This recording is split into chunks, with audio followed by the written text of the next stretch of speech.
Right, Jesse on Fire back with another one. I just filmed a fire video, okay? Like if you're looking at this and you have not watched my Dustin Poirier and Tony Ferguson video, I would highly encourage that you go watch that because I just got done with it. It's probably going to be, I haven't even seen how long it is yet because I haven't looked, but it's probably going to be 25 minutes or something, and it's solid. Give it a run. I promise you, or it's solid if you like my content, right? Like if you already have established that you like my content, then you'll like this video. But now we're moving into the next phase. I have so much stuff to talk about. For this particular one, I'm going to talk about Costa and Adesanya, and then I'm going to talk about the next phase of the O'Malley conversation because a lot's happened in the last 24 hours, right?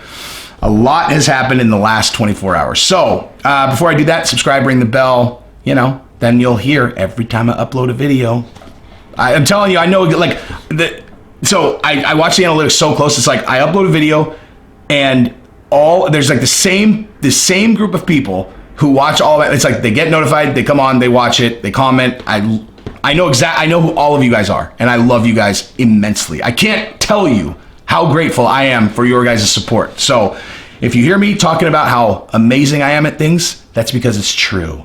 But I love you guys more than I love myself. So that's what it is. And I won't forget. I will not forget. Especially, I don't know if I should just directly call her out, but Elizabeth, I have a female follower. What do you guys know about that? Let me tell you what else I saw in my analytics. I have 99% male viewership. No, it's like 99.6 or something. So Elizabeth, you're my first known female fan. That is embarrassing. Viewer, not fan, viewer. Because we're gonna have a normal friendship now that we've chopped it up in the comments. But I have a female viewer, you guys. Isn't that exciting? Anyway, all right. So let's do this thing. So let's talk about Adesanya and Costa first, right? So I'm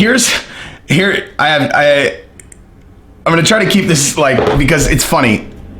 So one thing about Costa, first of all, actually no, let me just start here. Jeez, I'm all over the place. All right. Adesanya and Costa are best friends. All right. If you guys haven't picked up, they're not yet, but these guys are starting to really like each other. If you haven't picked up on that yet, let me use the thing that I do where I read people and tell you guys, like these guys are yelling at each other and they're going back and forth on Twitter. I'm telling you, these guys really like each other. I saw it on the last, where they had the Zoom call or whatever, and they were back and forth, and Adesanya had the pink hair, and now Costa speaks English, and they're running their mouths at each other.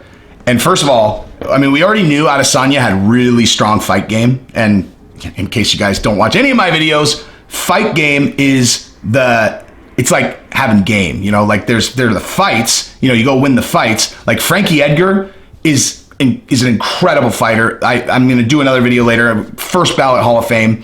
His fight game is soft though, right? Because he's like, if you just walked into like a regular room with Frankie Edgar, you could tell, you'd be like, oh man, this guy, like this is a confident stud. Like you'd really want to be, like you'd want to make a good impression. You want to be buddies with him, right?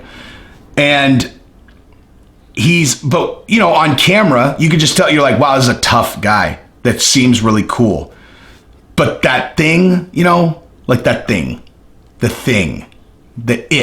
where you're on camera and guys who just kind of own it, like on camera, and people really want to watch them for their personality.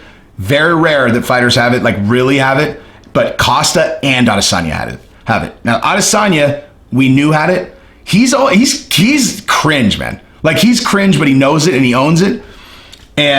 But Costa, you just never, dude, like when a guy doesn't speak English, which by the way is a horrible business decision if you're if you're a fighter in the UFC, like you have to learn English. Like your brand is your money, right? Like, and if someone's translating for you, you can't ever fully connect with the American audience or the UK audience, etc. Like you gotta learn English, or like as Darren Till, Darren Till won his first fight in Brazil as a late replacement fighter, and he beat a Brazilian fighter, and they were like, he got on the mic and they were like, boo, and then he started speaking Portuguese. Darren Till, and they lost their minds. They're like, because he lived in Brazil and trained there and stuff, and like the fact that he had made the effort and learned the language went a long way. So, and with in the American culture, it's not so much about making the effort as it is about, we want to know who you are, you know? Like we want to hear what you have to say. Like we want to hear it from you. We want to match your mannerisms to what you're saying at that moment. Like that's the thing about a translator is you could say the words and your mannerisms match what you're saying. But then when a translator translate it, you don't know exactly where those things matched up. So you can't communicate as well with people, right? Like you can't do what you can do when you actually speak the language. So the fact that Costa has so quickly learned the language and become fluent in English, that is a great sign for his fight game, right? That is a great sign. And I think what's going on with these two is both of them have such strong fight game that they know they're promoting a fight, right? Like they know they're promoting a fight. They want people to watch. They want people to buy the pay-per-view. They're promoting a fight. And they've picked up on the other one that the other one knows what they're doing and is great at the fight game. So they respect each other, right? Like they're going back and forth and you can tell they're not mad. Like these insults are not getting under their skin. Like you're never going to get under Adesanya's skin. Like you're just not. Like his fight game's too strong. But Costa, like I said, when he does speak English, you can't tell if he's really angry. You know, he's like running up to the thing. You can't tell if he's actually angry, if he's just a spaz, or if he's, you know, WWE, you know, fight gaming it. And now we know he's fight gaming. So, man, like he has a bright future. I have no idea who's going to win that fight, to be honest with you. I really don't. Like, you know, I think people are going to lean towards Adesanya because, so before I started this channel, you know, if I've never said this I've said it before, but like if you haven't heard me say it, the reason I started this channel is because I used to send in videos to Chael's fan questions, and he chose mine a few times, at least twice, maybe 3 times, I don't know, but I used to send them all the time, and I would watch them back. I'm like, dude, I'm better at this than anybody. Why don't I just start a channel? So thank you, Chael, for that. But one time, Chael actually responded to a note that I sent him. And it was in relation to Romero versus Adesanya. And that was actually, that was like pretty close to when I was like, okay, I'm really going to take a run at this. I had just started TikTok. You know, I had like 200 followers right before the Romero and Adesanya fight. So that should tell you how fast this has grown, right? So I know I had under 500. So I had like between 200 and 500 followers on TikTok the night of the Adesanya and Costa fight. I just started. You know, now I have 200,000. So, but Chael had sent out because I was on the mailing list from submitting, and he had sent out a note that said, who do you got in the Romero versus Adesanya fight? And I wrote Romero's a sledgehammer, Adesanya is a scalpel. And I said, I'll always choose the surgical weapon over the blunt instrument if the surgical instrument has knockout power.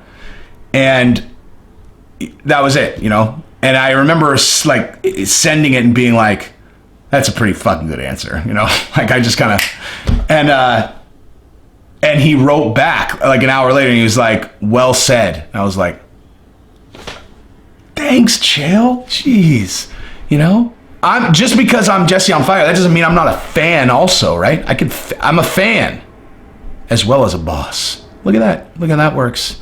I just don't get, like, you know, I just have never gotten like starstruck with people. Like, I don't understand that phenomenon. I never have. Like, that's why, you know, like I have a lot of friends that are either celebrities or like, you know, NFL coaches or whatever. And I think the reason I've always gotten along with them so well is just because I don't get starstruck. So like, I just act like a normal person around them. And I think that's actually really rare, at least from what I've observed when I hang out with them. It's like, you know, like one of my best friends is Mike McDaniel, who's the running game coordinator for the 49ers.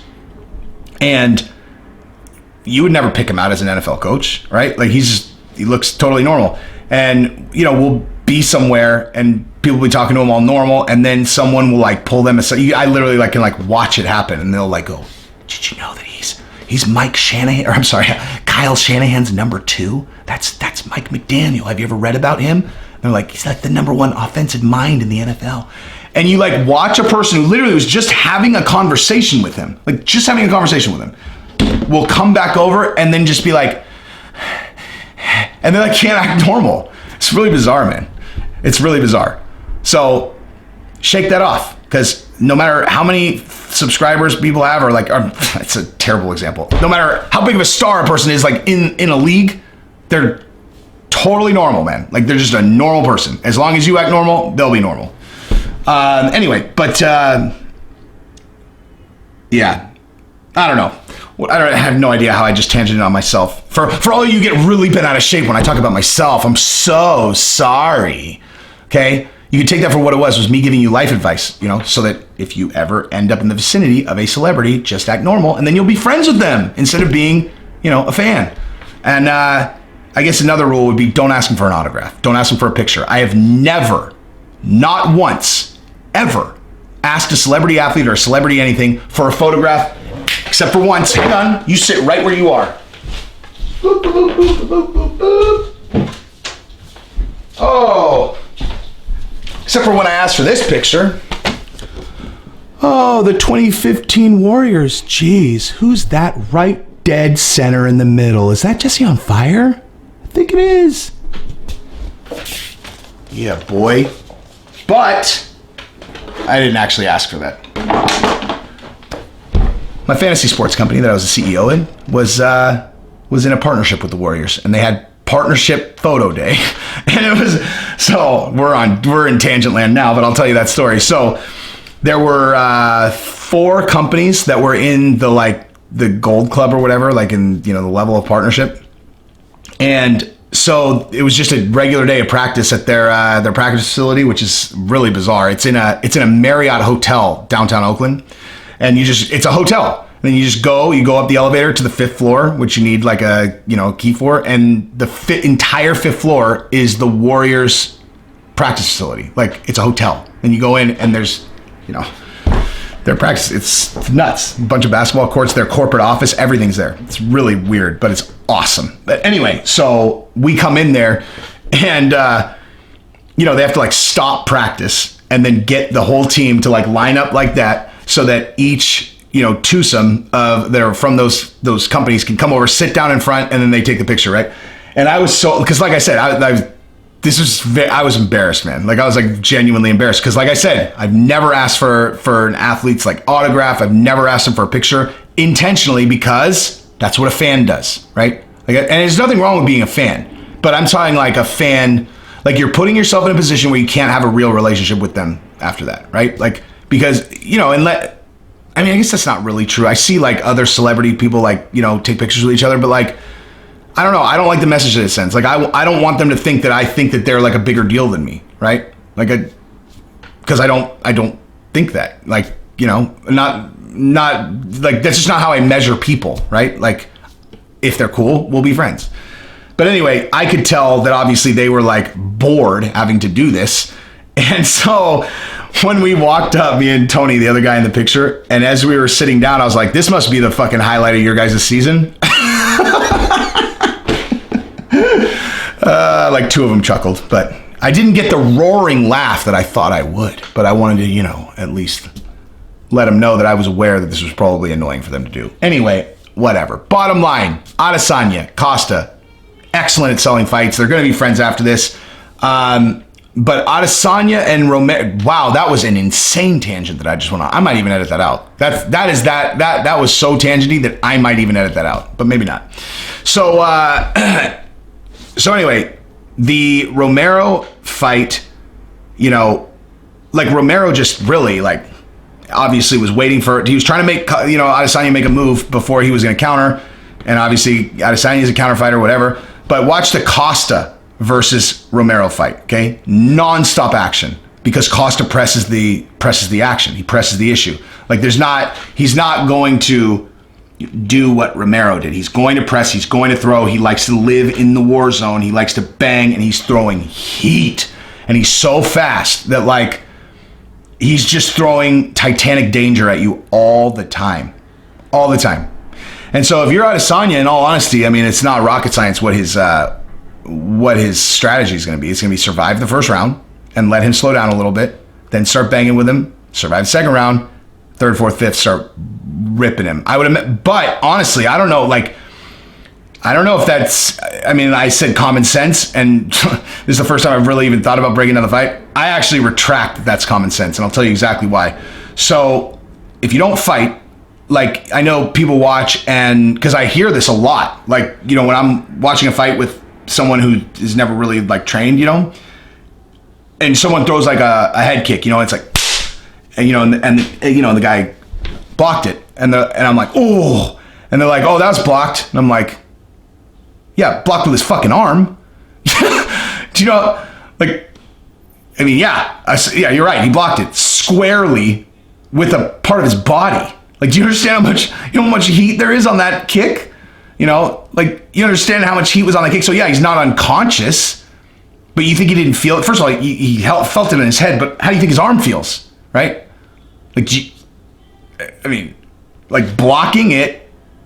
Now if you check a low kick, that's a little bit different, right? But taking a high kick to the shoulders and the arm, shit hurts, right? And if he's going to go back and forth kicking your body and your arm, whatever, by the time you get to the third round when you were going to really turn it on, you're going to be battered and tired and hurt. So, you know, Costa's, I mean, when he fights like that, he's not really giving you a choice. You just got to bang.